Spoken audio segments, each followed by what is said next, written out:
Welcome back. I'm going to be talking today about deconvolution. Those of you that know what convolution is, it's the complete opposite of convolution, hence the deconvolution. So what is convolution, first of all, if you don't know what that is? Well, convolution is really a mathematical way of expressing something that we engineers know about anyway, although the mathematicians would have, it's to them that would have came first.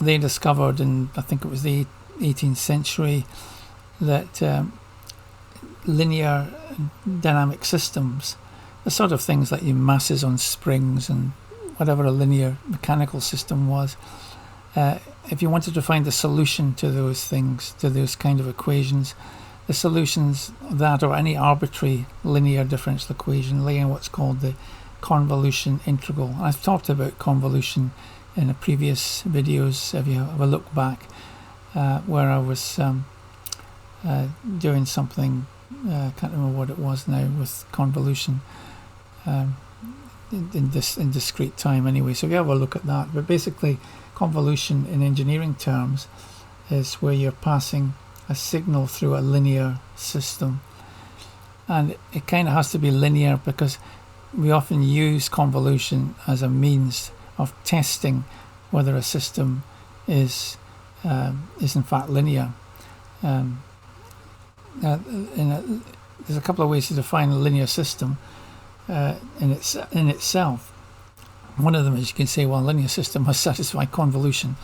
And in engineering terms, if you put a sine wave in, you get a sine wave coming out, shifted in phase and in amplitude usually, like an amplifier. Let's say it's shifted in phase, and as you go up in frequency, it gets smaller usually. In most systems, it nearly always gets smaller, and you get a phase shift, and the phase shift becomes worse at higher frequencies.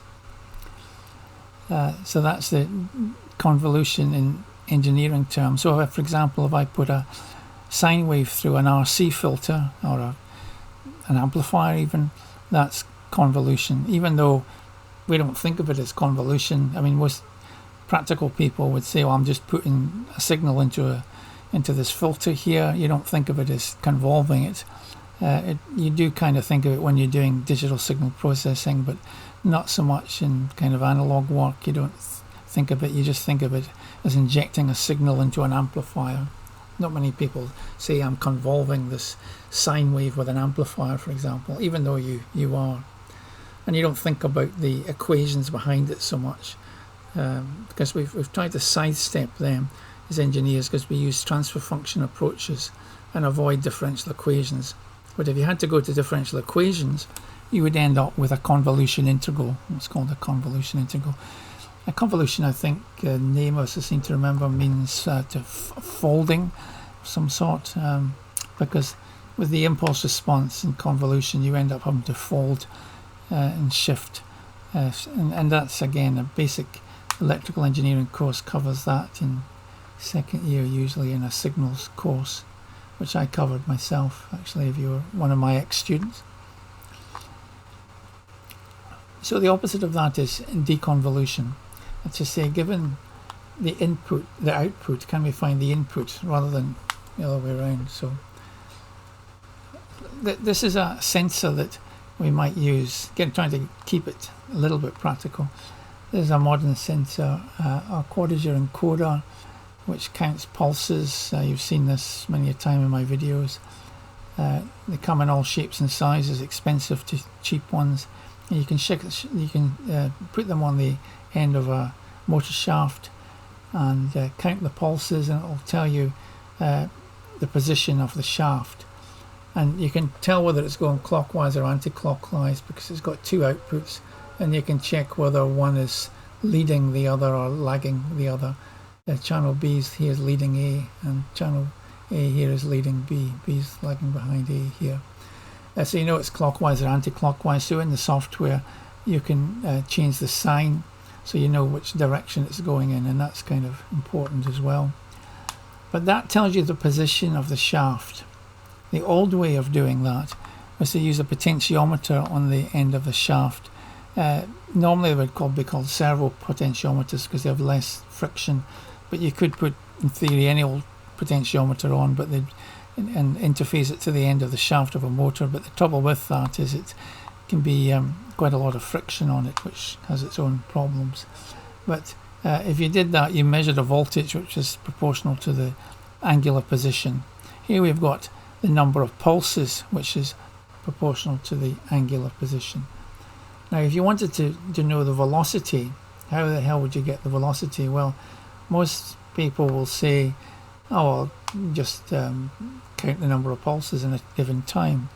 So the common way is to have let's say a timer interrupt where you set it for whatever time you like, a second, a millisecond or whatever, and you count the number of pulses. It doesn't matter whether it's A or B in a given time, and let's say you had 3 pulses in 1 second, then you can work out what the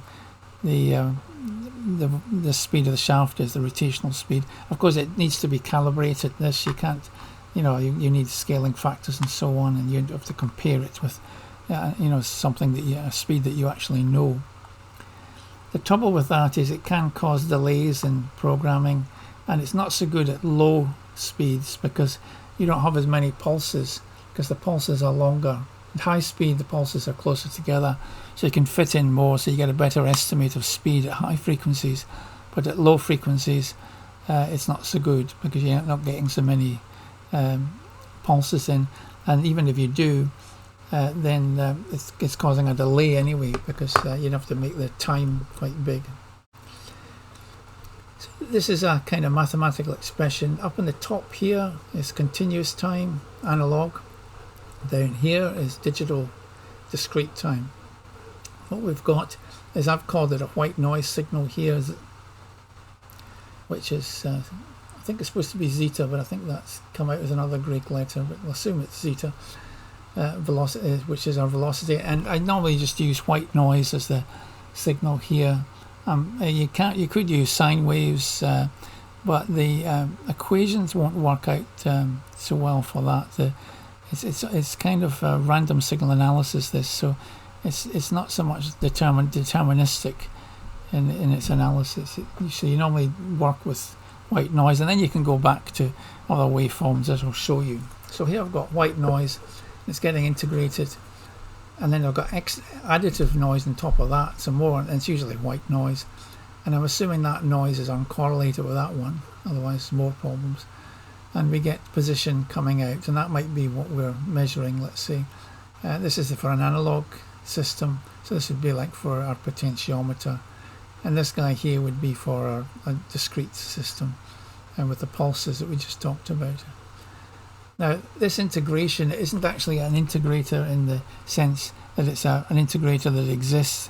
It's just a mathematical expression that you're measuring position and you're trying to get velocity. So therefore, from velocity to position, which is here, that's clean position, if you like, that's noisy position. So from velocity to position, you must have an integration, just like Newton's laws of motion. Got additive noise to make matters worse, and then we measure y. That's an analog integrator, an electrical integrator. So we don't have that as such. We have just a mathematical expression. In discrete time, this is the Z transfer function. You need to be familiar with this. Z to the minus 1 is also what's called the backward shift operator, or a delay operator. Often people don't like using Z, at least they never used to in the past, because basically it's like putting Laplace in here, and you've got time, Laplace, and time again, and that's kind of breaking rules. Here's our integrator here. For example, you could put 1 up an S in there, but then you'd have time in there. So we usually have, that would be a function of Laplace, Laplace, Laplace, and so on. And the same would have to be here with Z transforms. That would have to be a function of a Z transform. But we can cheat a little bit with discrete systems, because if you didn't have a Z, you normally just put what's called a Q, and Q to the minus 1 is the backward shift operator. And so you're kind of doing the same thing anyway. So in a lot of signal processing, people don't bother changing it to Q anymore. They used to, and you can if you're a stickler for the rules. Anyway, this is the sampled system at time K. Here, that's our time. Here is continuous time. This is sampled time. So K is an integer here, 0, 1, 2, 3, discrete intervals. There's no sampling interval comes into this, it's unity sampling. But if there was, it'd be a T on the top here for the sampling interval. Now I'm going to stick to the continuous time case mostly, sorry, the discrete time case, and not the continuous time case, because this is the one we've got nowadays with the discrete time measuring. So what would happen is that if there was no noise, is you would just get the complete opposite, the upside down version of the integrator. And the upside down version of an integrator is a differentiator, or 1 minus z to the minus 1. It's actually 1 minus z to the minus 1 over ts, where ts is the sampling interval. And in terms of difference equations, it becomes the present output minus the previous output divided by the sampling interval. This is used a lot in PID controllers. You'll have seen this on the internet. If you want to do a differentiator, it's a pure differentiator. Now if we just briefly go back to continuous time, if you wanted to do the same there, you would need a pure differentiator. And actually in continuous time, you normally swap the capacitor and the resistor, and that becomes a differentiator. And you'll see this in a lot of books, but some of the books don't even bother to tell you that such a thing isn't actually physically realizable, that if you try and implement it, it actually oscillates. You can't have a pure differentiator. You can put a series resistor with a capacitor and a resistor across there, and that gives you approximate differentiation or band limited differentiation. And this we can do, and we frequently do that. So you can't have a pure differentiator, but you can in discrete time. You can. This is called the Euler, after the mathematician, Euler approximation. It's the simplest kind of differentiator you can get. And you don't have to divide by the sampling interval, because we're going to sort of normalize things and make the sampling interval 1, which we do in signal processing anyway. So we don't have to bother with the division. So all we need to do is just take the difference between the output at the present time and the previous time, but that's for the zero noise case, and you're always going to have some noise. So deconvolution doesn't really consider the zero noise case, except in the sense that if you had something with poles here which were unstable, zeros here, I beg your pardon, which were outside the unit circle, you would end up, if you inverted it, with an unstable system as well. That's another problem. But there's a way around that as well. But you have to be careful there. So if it was what's called a nominal phase system, and you try to invert it, but here we've just got a pure integrator, and that's all we're concerned about. In digital control, when we use a differentiator, and again, you don't see it in books that often, but you really need to put a low-pass filter after it, because this frequency response, and we'll show it later, goes up at 20 dB per decade or 60 dB per octave, and it amplifies any noise in this system, and that can mean any mechanical resonances and so on begin to get amplified, and they begin to rattle, and you think you've fixed something, but you introduce another problem. So the deconvolution problem, when we've got noise, goes back to maybe the 30s or 40s. It probably first arose in geophysical signal processing. This is my guess on it. I'm not aware of papers before then. It appeared in the engineering literature, or geophysical engineering. I wasn't even aware of geophysical engineering when I was a student, but it's signal processing around seismic measurements. When you're trying to look for oil or gas or something, you're trying to figure out what's under the soil. You set off explosions, and it's like your signal. and it goes through the transfer function of the ground, and then you measure the signal, and from that you can estimate what's under the ground basically. And they use Wiener's theory for that, although Wiener never really looked at deconvolution. He looked at the basic problem of signal plus noise, but you can apply his theory to that, of course. And Wiener, of course, only looked at the continuous time case. He never looked at discrete time. But a Russian mathematician did look at that by the name of Kolmogorov. And that's why the theory is often known as the Wiener-Kolmogorov theory. And here are the two guys themselves. Here's Andrei Kolmogorov, born in 1903. I'd not seen a picture of him before. It was just a name to me when I was a student way back in the 70s and the 80s, late 70s. Norbert Wiener was a child prodigy. He did the continuous time case, and we use his name to this day, the Wiener filter. And Rudolf, I think it was Rudolf Kalman, he was an electrical engineer, and he extended this Wiener idea to the state space and also looked at control problems. And his theory is more general. It applies to time-varying systems and so on. And it's used, first of all, not for deconvolution, but it was used for state estimation in the Apollo project. I think that was its first real application as an observer, if you know what that means. And in the Apollo project, it was implemented digitally. He actually looked at the digital case first, which really surprises me, because back in those days you would expect people to look at the analog case first, because everything was analog, but he actually looked at the discrete case first and then the analog case, the continuous time case afterwards. And then they implemented his equations, and it was used for inertial navigation in the moon landing craft. There's a paper on that somewhere.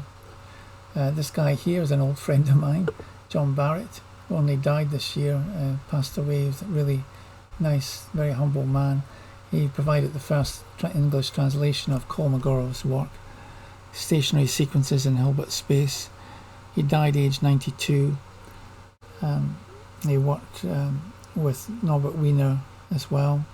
It was him that told me that he liked his name pronounced Wiener. I know some people say you should call him Wiener, but he apparently pronounced his name Wiener. He liked it. That's how he was American after all. He was Norbert Wiener was a child prodigy, by the way, and he was, I think he attended university aged 10 or something like that. John here worked a lot on Wiener's work, and I worked with him as well back in the 70s and the 80s, and he did a lot of work in Wiener and the Kalman theory. He knew Kalman as well.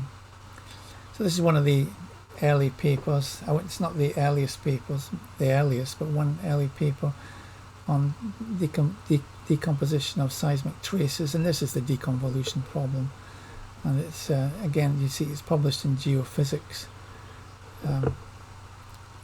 So here's another one. This guy, Jerry Mendel, he played a big role in this deconvolution stuff. He's got papers going way back. And this is a book that he wrote, Optimal Seismic Deconvolution. Now, deconvolution applies to more than just seismic problem, as we just talked about, the simple problem of how do you get velocity from measured position with white noise. It also applies to what's called channel equalization in communications. And actually one of Wiener's students, a guy called Lucky, I didn't realize he was his student until recently, invented the automatic equalizer for communication channels at Bell Laboratories. It was quite interesting. It was interesting to find that out. This is my own work back in, 83 or something. I looked at the deconvolution problem and looked at a polynomial solution to it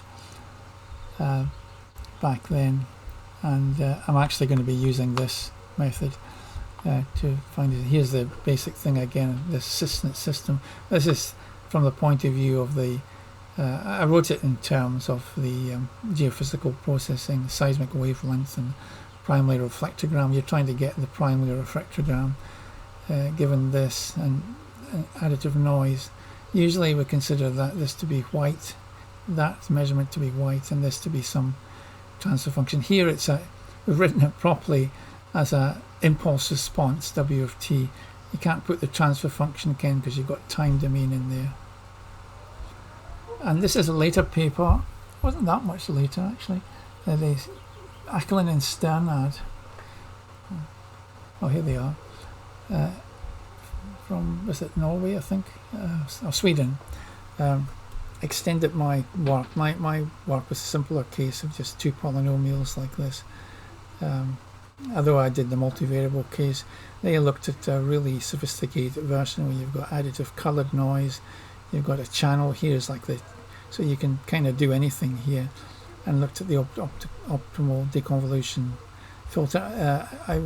Usually we're looking at what's called the smoothing problem, where you've got a delay in here because you get a lower estimate, a smaller mean square error, but that causes problems in that you get a time delay at the output, which I'll show you later when we do the real thing. So I'm not going to use this complicated thing. Notice he's using Q here. I mentioned that before. He's not using Z. That's how you really should do it. But as I say, a lot of people don't bother. But the solution to the problem ended up using what's called Diophantine equations, which was very popular at the time. First introduced, I think, by Quadrature from the Czech Republic for control systems. He wrote a book called Discrete Linear Control, the Polynomial Equation Approach. Came out just as I was starting my PhD, I think, in about 1979 or 1980. It was a great book. It really was fantastic. Those times with the Iron Curtain was still up for another 10 years or something. So that's a blow up of the system. We're just looking at something like this, C over D. I think I call it C over A anyway. And I got not that long ago, I extended this work to what's called Toeplitz matrices. Actually, lower triangular Toeplitz matrices, not ordinary Toeplitz matrices. I'll explain in a second. This is the book which you can read. It's got all that stuff in it in a later chapter. So one of the chapters, the Toeplitz convolution matrix method. So these are the kind of, for a polynomial A, this is around of course before I'm just using this theory. This is for a polynomial A with these coefficients. You can write it in lower triangular form. So this is down this column here has got the coefficients of the polynomial, and then it shifts it down by 1 and shift it and shift it and shift it until you only get the 1 left. You keep this as a square matrix, and it's actually called a convolution matrix in the literature. But usually the convolution matrices are non-square. I kept them square for various reasons. But they've got amazing properties, these matrices. So pick an example, first order, 1 plus 0.6 z to the minus 1. You can make them any order you like. I've made this one 1, 2, 3, fifth order. You can make it 10th order if you want it. You just end up with, kind of more terms on it. But if I wanted to invert that polynomial, I'd have to use long division normally to divide 1 by 1 plus 0.6. But with these lower triangular Toeplitz matrices, you just have to invert the matrix. They're very easy, and there's special fast ways to do this. It's not like a normal matrix. Another thing is the eigenvalues of the matrix is the diagonal elements, which in this case is 1. But here we've got the coefficients 1.6 and then zeros, and then we shift it down, shift it down, shift it down. If you invert that matrix, you get this, and you'll find that's the coefficients of the division, the long division of 1 by 1 plus 0.6 z. So it's 1 minus 0.6 z to the minus 1 plus 0.36 z to the minus 2 minus and so on. So we can invert polynomials very easily, and we don't need Diophantine equations like was used in the past. So there's our answer there. However, if w of z is an unstable polynomial, it's got roots outside the unit circle, then its inverse will be divergent. So this is where the kind of problem breaks down. You can just about get away with it for something that's close to the unit circle, but when it's unstable, it's not going to invert. So you got these like properties of the lower triangular Toeplitz matrix. So you just write a polynomial, and you normally write it in bold, but it's its Toeplitz matrix form. Its inverse is just the inverse of the matrix. And as I say, it's not like inverting a normal matrix. There are ways to invert them using FFTs even. The so-called adjoint, when you convert from z to z to the minus 1, or the other way around, doesn't matter. It's just the transpose of the Toeplitz matrix, which is really neat. So it just changes from a lower triangular to an upper triangular Toeplitz matrix. If you cascade through polynomials, the polynomials commute. You can have W1, W2, W3, and W2, any order you like. You get the same with lower triangular Toeplitz matrices. They also commute as well. So they're not like normal matrices where AB is not necessarily equal to BA. Here you can commute them. So again, that's a really neat thing. This thing called spectral factorization, which Wiener, it's all down to the work of Wiener and Kolmogorov, of course, although he looked at it a slightly different way, if I remember. We can use Cholesky factorization. It sort of fits in really well with this Toeplitz approach.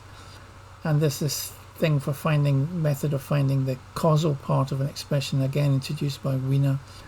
And we can find the lower triangular part of the expression.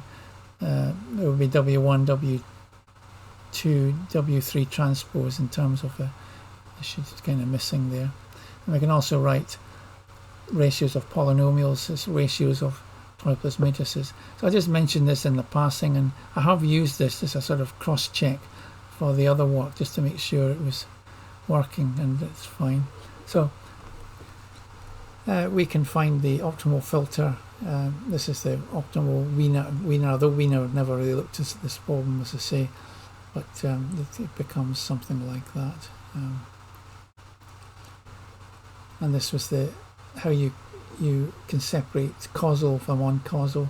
You have to split it down the leading diagonal, or further down, depending on whether you've got delays in the system and so on. I won't bore you with all that detail. But here's the polynomial approach, which I'm going to use here, and that's one of the older formula I got. So you write our transfer function. In this case, it's an integrator. You have to put a z. I know originally I didn't put a delay in the original integrator, but for physical realizability, you must have a delay on the numerator, at least one step. So we put z to the minus 1 on the top, 1 minus z to the minus 1, and that's the ratio of these two, of c over this thing called c over ad I haven't mentioned yet. We have to do the spectral factorization. I've mentioned that before as well. That would take a whole lecture to cover that, to find this polynomial d and this sigma e squared, which is called the innovations variance, by the way. And that gives us the d polynomial, and we plug that into our formula here, and it turns out that for our simple case of an integrator, that's a very simple thing to work this out. We don't need anything fancy at all. We don't need Diophantine equations. We don't need even that other method, because it's such a simple thing. Now, why am I only going to be using a delay of 1? Oops. And the reason is because if I introduce another delay, introducing time delays can cause problems in control systems. So I'm just going to stick to one delay, a one-step delay, which is the kind of minimum you can get. You can't have a 0-step delay because it physically doesn't exist. You get 0 for your deconvolution filter. So you've got to have at least a one-step delay in here. This comes out in the theory with these papers. And then our filter becomes this A over D, where D is found from the spectral factorization. and these are ratios of, so you have to obviously know what A is, which we do because it's an integrator, 1 minus z to the minus 1. We don't know what sigma zeta squared is, the driving noise, but we can cheat there and assume it's a unity, and then play around with the measurement noise and vary it and see what results we get. We can start it with 0. And the more general case with any delay is it's got an extra polynomial in it, this thing called P, which you need to divide C by D, and you can do that using that Toiplitz method I just mentioned. Although in the day, back in the 80s, we didn't do that. We just used basic algebra and a summation. So I mean, you don't have to use that method, but here I used that. So here's an example. The example we looked at earlier. A is equal to that. C is equal to that.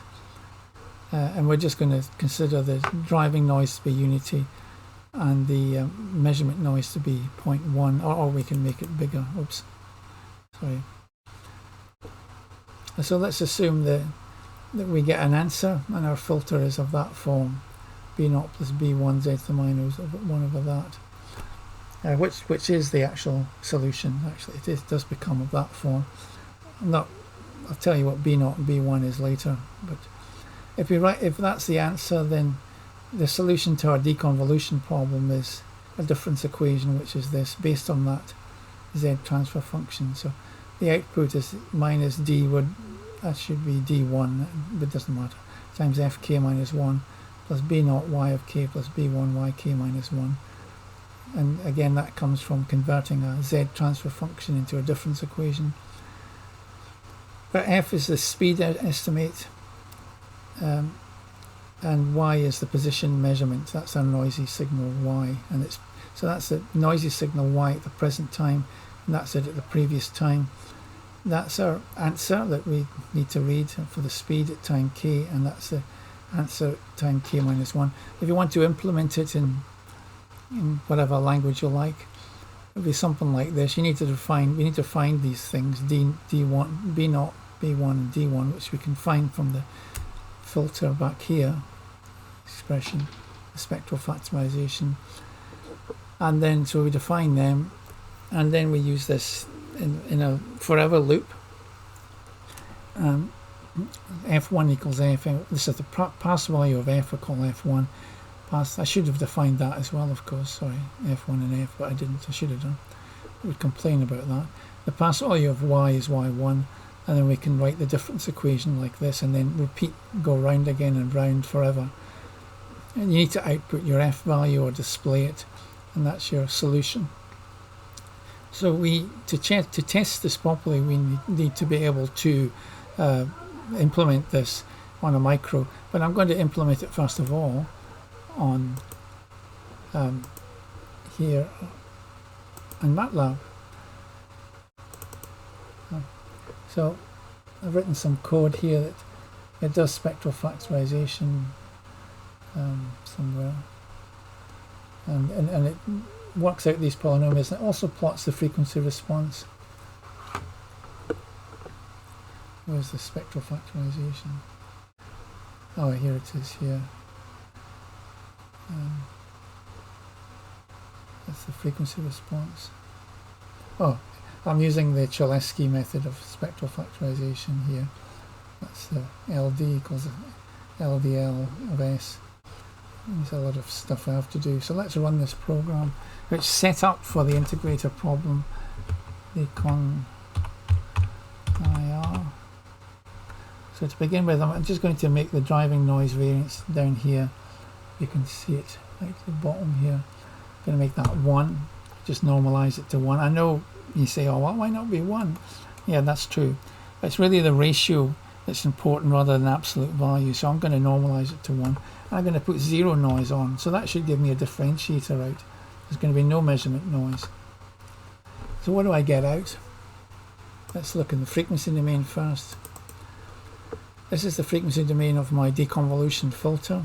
Now have a look at this and you'll see that's 10 to the minus 2. This is normalized frequency. So this is actually half sampling frequency we're looking at here. So everything's relative to the sampling rate that you've got on your micro or whatever. So for example, if you're sampling at 10 kilohertz, this would be 5 kilohertz. If you're sampling at 5 kilohertz, this would be 2.5 kilohertz. The reason we don't go above that is because it just repeats itself. And we know in discrete time frequency response, things just repeat themselves after half sampling. But if you look at this on a log scale, you'll see that over 1 decade, see the magnitude is minus 30 dB. Here's a decade from 10 to the minus 2 to 10 to the minus 1. That's a factor of 10.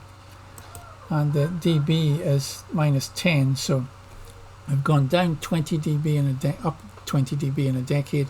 That's a differentiator. But as you get near half sampling, it's rolling off a little bit, and you end up with about 6 dB at high frequencies.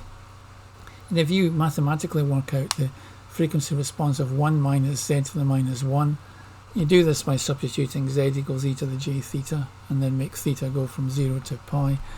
That's exactly what you'll get. And the phase goes down to 0. So it's a really nice type of filter, except for it amplifies high frequency noise. And with no noise, a sort of ideal case. This is the signal plus noise. It's still kind of unrecognizable here. The true signal is in red and the estimate is in blue. You see the estimate is 1 step behind this actual signal because it's a 1 step delay. It can't measure things instantaneously, you never can. And of course it's perfect because there's no there's no additive noise, and so it's not really a surprise there at all that you get the perfect results. And although it is perfect, it's not what's really going to happen in real life. So let's put some real noise on it. So we'll put Deconvolution, that's the name of the program. And so we'll put a variance of 0.1. This is our D. This is formed from the spectral factor, by the way. That's a spectral factor there. I'm working it out there.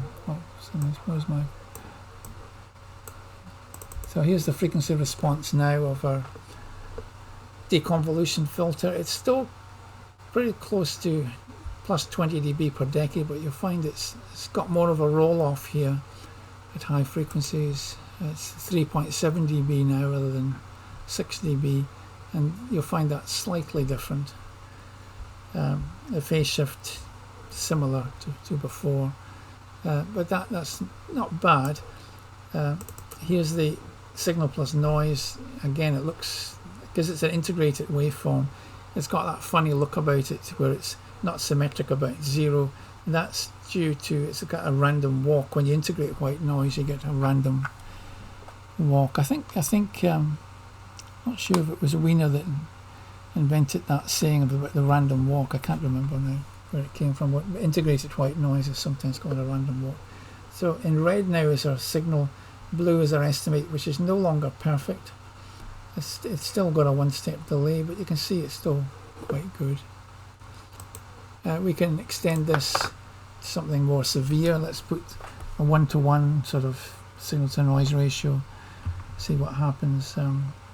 So it's 1 driving and 1 additive.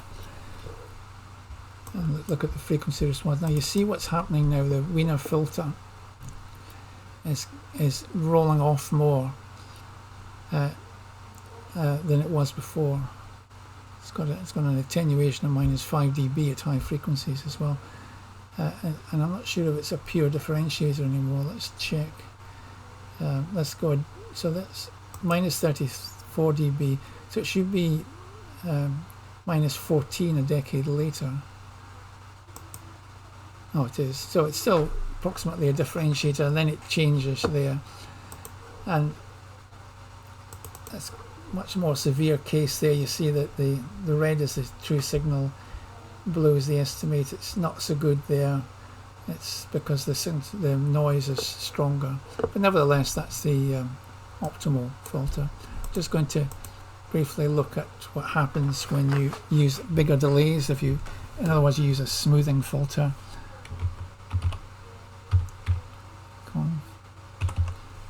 I've got another program to do that. And also I'm going to be, actually with this program, I'm going to put in deterministic signals. So I'm going to put in like a triangular wave, and although you shouldn't really do that, there's no reason why you can't. Once you've worked out with white noise there's no reason why you can't do that. Although I've kept the power the same, so the power of this triangular wave is unity. And if you remember, the RMS value of a triangular wave is, if it's got amplitude 1, is 1 over root 3. V peak over root 3 is a triangular wave. It's symmetric about the centre. So it's easy to make the power unity by multiplying by the square root of 3. So we'll make that 1. I'll put no additive noise on again. See what happens. And I'm going to ignore these because this is something else I'm doing. We already know what the filter transfer function is, so that's what you get out with the determinant. So this is what you'd be reading. You'd be reading that signal for position, because that red signal is getting integrated. Its harmonics have been chopped out, and you get almost back to a sine wave, although it's phase shifted as well, of course. It's taken some of the harmonics away, and that's all right. It's got us back again to the exact input with a delay, of course. Now let's look with noise again. So unity input in 0.1. Now, oops. This is our transfer function. We've looked at that already. Now immediately, this is that red here is our input. So this is what we'd be reading on our micro, is the noisy estimate. Now it does follow the input, doesn't it?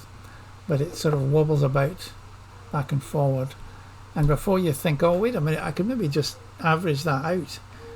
Well, if you average it out, what happens is you're doing the opposite of differentiation. You're doing averaging is integration. So you're actually integrating it again to get it back, and so you're doing the opposite. So you're not actually gaining anything by doing that. This is for lags greater than 1. I think I picked a lag of 5 or something. And it's supposed to improve it a little bit more. It doesn't do a hell of a lot, to be honest. For this first order problem, it does with higher order problems. Anyway, so that's the theory behind how we can do basic deconvolution. It's only for a very simple problem. When you've got more general problems, you won't necessarily know what the transfer functions are. Here we know it's an integrator. But in the case of channel equalization, you don't know what the transfer function of the communications channel is at all. Our friend Lucky, it's a great name, who invented the equalizer, he had a fantastic way around that. He's got an adaptive equalizer where he injected a known signal in, and the receiver, it had to be synchronized. He used the same signal synchronized. It was a digital kind of signal, and he managed to, from that he could work out what the he didn't have to work out the transfer functions, he just worked out the inverse, and then you have it, the whole thing, you just filter it through. So he had a paper on that, I don't know when it was, the 1940s or 50s or something, and there's been work on that ever since. Similar ideas happening, with echo cancellation and so on, and adaptive filtering later on. So I shall attempt to implement this and then get back to you. Well, here's the program. It's written in C++ under the Arduino editor environment, if you like. It's a first order filter, so I've defined these variables for the denominator and the numerator coefficients, b0, b1. The numerator terms, d1 is the denominator coefficient for the polynomial. These are the present output, past output of the deconvolution filter, present input and the past input of the deconvolution filter. That was the output here. and y out is going to be my overall output, because I'm going to scale the output. What you see here on the scope is this flag which I've put in I do this to a lot of the programs. I put a digitalRead, and I put I just put it high and then low, so in other words running. The flag is a logic variable called running, which I send out to the sample pin 21, I think it is, the digital out, and then I'm running is equal to not running, so it just goes high low high low high low and creates a square wave. And you can't see this, but if I read the square wave, the frequency, it's 125 Hertz, which means that the loop is running twice that, actually, because of the way the period works out. So that's 250 Hertz it's running at, which isn't an enormous sampling rate. But when I reduce the sample rate, increase the sample rate by removing this delay here, which I had to put in later, I didn't get very satisfactory results. So I'm just going to show you the because it's sending it out to the serial plotter. So I'm going to, where's the thing here? Oh yeah, so here's my control. So I'm going to, as I change that, you'll see it's not going very fast, of course, but you'll see the noisy, if you like, estimate of the speed. Now that's not in RPM, that's just in if you like, a signal proportional to speed, so it's not being calibrated in any way whatsoever. I'll come back to that in a minute. But if I recompile this and get rid of the delay so that it's just running hell for leather, and then we'll recompile it, we'll see what happens to these pulses. So I'm recompiling it now. You can probably see the, why is it not? Oh, there it is. It's doing it. It's just taking its time. There it is.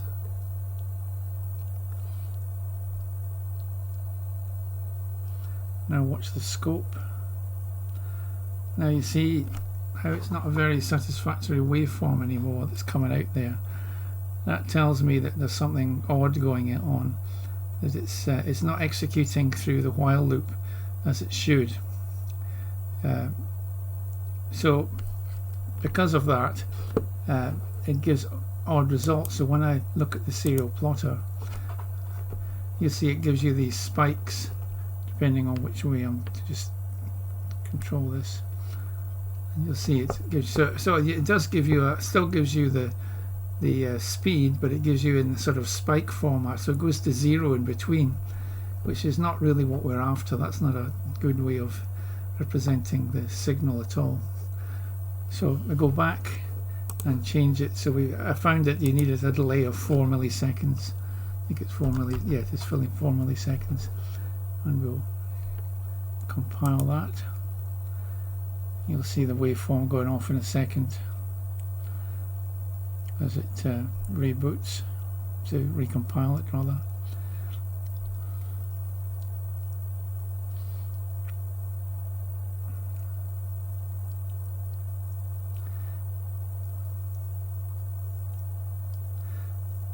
There it is compiling.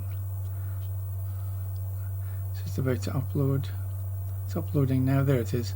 So there's my waveform, if you like, a clock waveform I've created, and it's showing 125 Hertz. So the sample rate that's going around this loop here, this while loop, let's see if I can highlight it, is there, is in fact 250 Hertz. So that means that it can handle variations of speed up to 125 Hertz, half sampling. Okay, so it's you see this little trick here I picked up on the internet with the serial print. That's to stop it auto scaling. So I just put a maximum and a minimum value in a straight line, and what that does is when I put the serial plotter on, and you see these lines here, plus and minus 6,000, as I say, 6,000 doesn't mean anything. It doesn't mean 6,000 RPM or anything. It's just a scaling factor. So to get the right speed, we need to scale that. So we need a, if you like, a means of measuring speed properly with a, let's say, some laser device, tachometer or something. So I'll just go and test it out now. Right, here we go. So let's get a drill here. It's just a standard drill. I won't go in the other direction, but it doesn't matter. Maximum speed, and have a look at the graph, which should be showing just about next to there.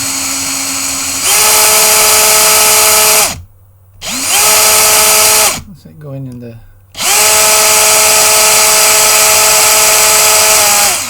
slow it down, so it still gives, and turn it the other direction so it's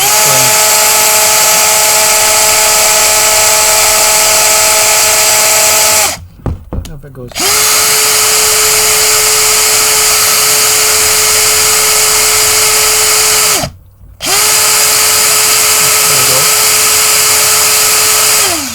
Slowing down.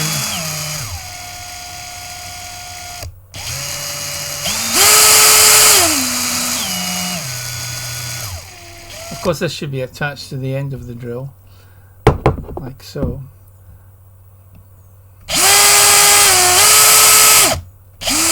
But I'm just doing it this way to get a better grip on it at the moment.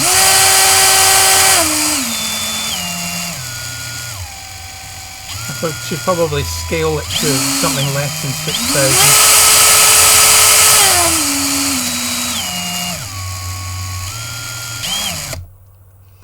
So there we have it. There's a signal proportional to the rotational speed, even at low speeds it works perfectly well.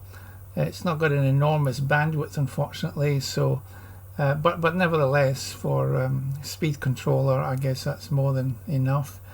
It's just to be sampling at something like 200 Hertz maybe, and that's, you know, a tenth of that. If you had a control loop around it, would be 20 Hertz. So using the 10-to-1 rule, so 10 Hertz is 20 Hertz is. It's not that slow. I mean, it's reasonable. We're not talking about position control, we're talking about speed control here, and it's just a matter of hardware to get it sped up. So looking back, what we've got here is the digital filter or deconvolution filter. That's the code there that we looked at on the slides. Z1 is Z0, U1 is U0, U0 equals the counter. The counter comes from this guy here on the other screen here. That's the Quadrature encoder. It's giving out 360 pulses per revolution, and then that's our difference equation there. Z0 is minus D1 times Z1 and so on.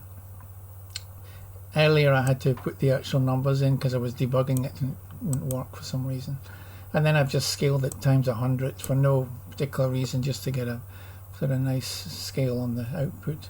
These are the actual parameters for the things D1, B0 and B1. And that's about it. Thanks very much.